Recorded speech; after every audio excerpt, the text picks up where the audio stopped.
Okay, welcome back. It is 5/31 of 2015.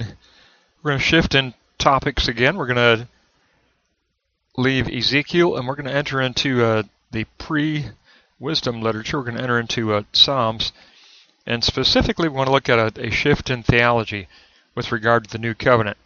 We're going to get out of the Zionist theology and transition into a theology of the helpless, and that is reflected in Psalm 22. Psalm 22 gets a lot of attention, of course, because it is the psalm that Christ quotes in his forsakenness, so it gets a lot of attention.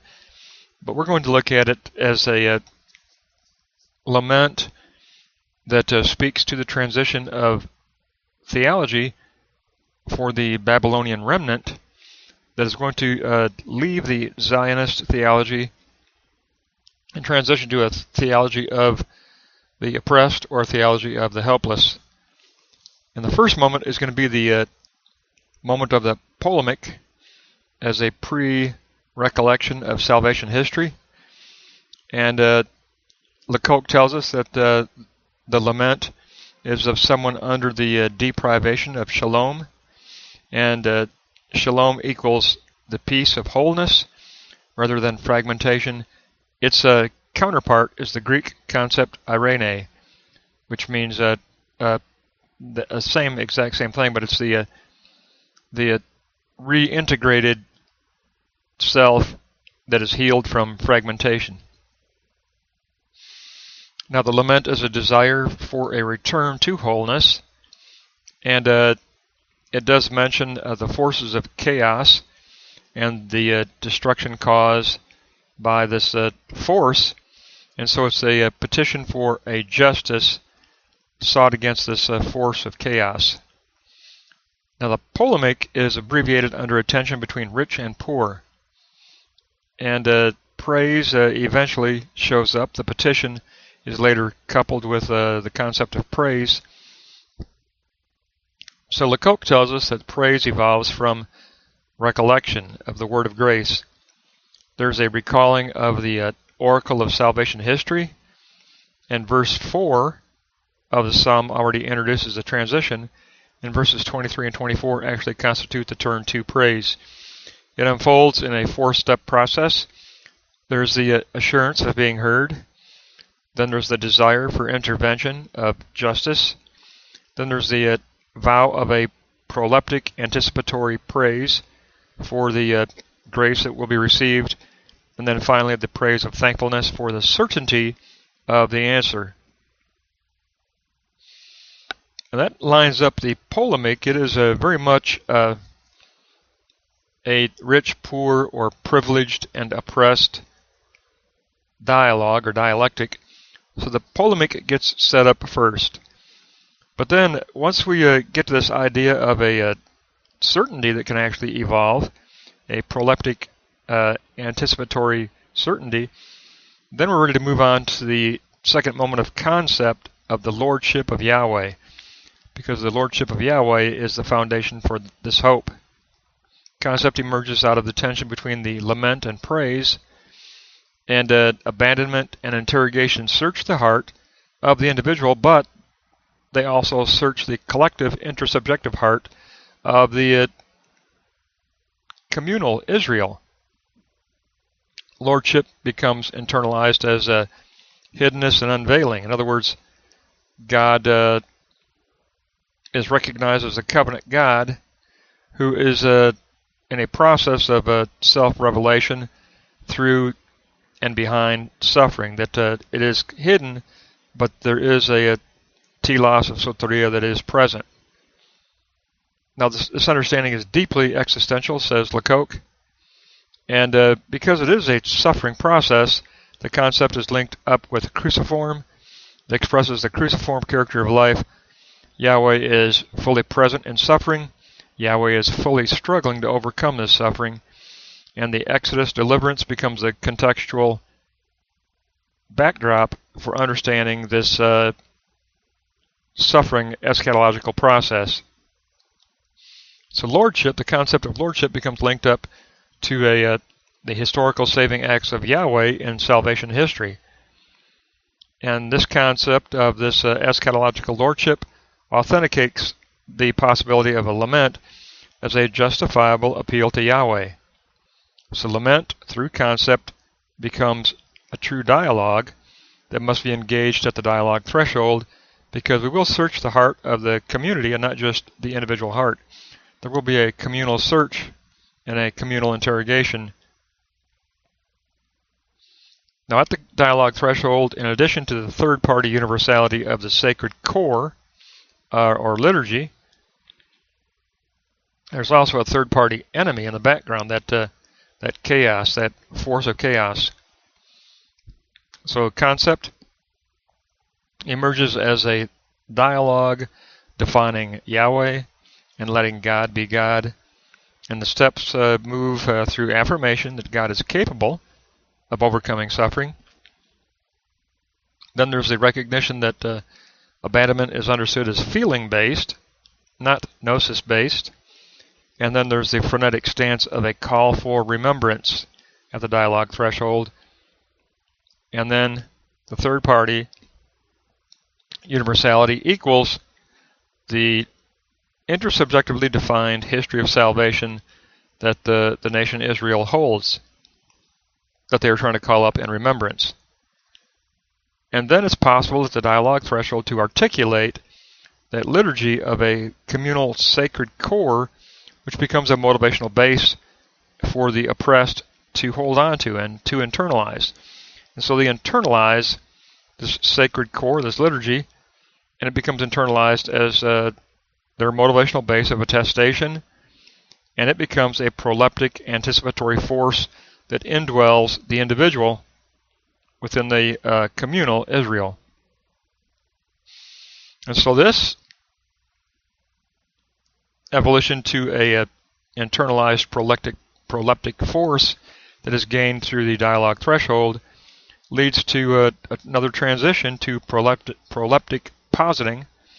And so the move from the tension to the cruciform to the dialogue of the stages of concept allows the individual to reach the faith in fulfillment, that certainty that God, that Yahweh, the covenant God, will be faithful to deliver the oppressed, to deliver the helpless, to deliver the abandoned.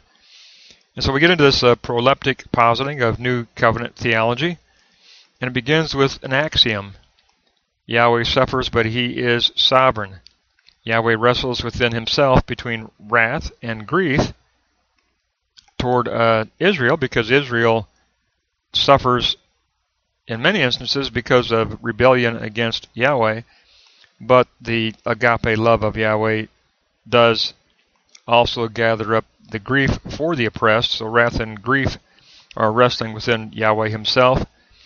There's a communal emphasis because the petition, although in Psalm 22 it is an individual petition, the judgment of Yahweh is communal as the answer.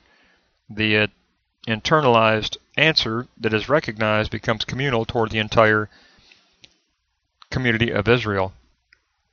Now the polemic in the New Covenant theology is expressed as sovereignty is played out between the oppressed poor and the Zionist foes, those exclusivist, Zionist, privileged Israel, that attitude that is taken up more or less by the Sadducee elite, this Zionist attitude, and they are set up as being in opposition to the oppressed and the poor. But through the psalm, we see that the last are made first. In verses 24 through 26, the poor are shown preference by the God of Yahweh, the covenant God. And a teleology unfolds. The New Covenant theology is based on Yahweh's common cause with his people. And in this case, the people would be also a preference toward the oppressed and the poor. So there's an exaltation of the poor as pious, righteous, and virtuous in the eyes of Yahweh. And a negation will therefore take place as a negation of Zionist theology. And as we said, the response is communal toward the entire nation of Israel, toward the New Covenant remnant that is being born in this new theology, this new covenant of universality. And so God's sovereignty becomes defined and understood as for the oppressed and the helpless. The temple era is going to continually decline now, and the prohibitions of the temple are going to also be transcended by this universality of the grace of the covenant God of Yahweh, who has a new understanding within this new covenant for the remnant out of Babylon. And this will confound the Zionist, the privileged priesthood, because they are no longer going to be prioritized. There won't be the need to enter the Holy of Holies as an intercession when the law is going to be inscribed on the hearts internally of the believers. When the doxa glory won't dwell in a building of mortar and stone, but the doxa glory will dwell within each individual believer and within the community of believers. There's going to be a shift in temple emphasis. The temple is going to decline, and the priesthood or Zionist elite will decline. And we've already discussed this a little bit last time, but there's going to be an elevation of rabbinic schools. We're leaving the realm of prophecy and entering the realm of rabbinic schools that teach the prophetic documents and the prophetic scriptures that have already been given. Well, that truth is now going to be expanded through rabbinic schools and rabbinic interpretation. And so the entire shift here is away from temple and Zionist supremacy and toward, according to Psalm 22, a taking up of the last and making them first, a taking up of the oppressed and the poor and giving them dignity and welcoming them into the communal fellowship of the new covenant, where they are also equally accessible to the doxa glory of God as an indwelling and as an indwelling baptism. So there's an entire shift here. But we move through Psalm 22, and that's why this is our next topic in the book by Lacocque and Ricoeur, because they want to point out that with the remnant being delivered out of Babylon and being set up again in the New Jerusalem, there's going to be a shift in theology. So we just left Ezekiel, so now we need to discuss the shift in theology.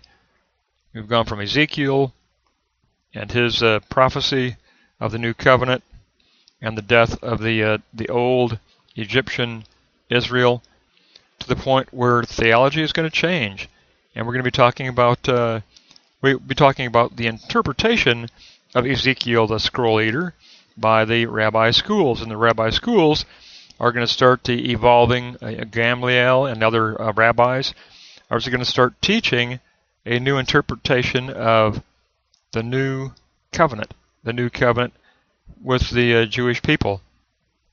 And it's going to be a transition out of Zionist supremacy, and it's going to open up to universality. And universality is going to be a universality that invites the poor and the helpless to the table, and not to feed off the crumbs, but be gathered at the table of fellowship with those who are in close in covenant. The poor and the oppressed will not be excluded.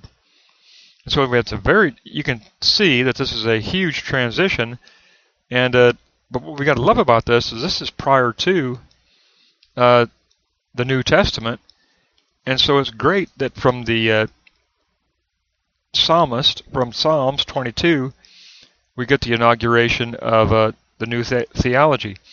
Ezekiel 37 gave us the inaugural new covenant over the dry bones, and now the writer of Psalm 22 gives us the inaugural new theology that will transcend Zionist theology. So we've got an inaugurated new covenant through Ezekiel, an inaugurated new theology through the psalmist, and they're both going to intersect in first century Jerusalem, and they're going to be intersected by a third party named Jesus of Nazareth, and he is going to open up the eyes of those who are having difficulty understanding this inaugurated new covenant and this inaugurated new theology.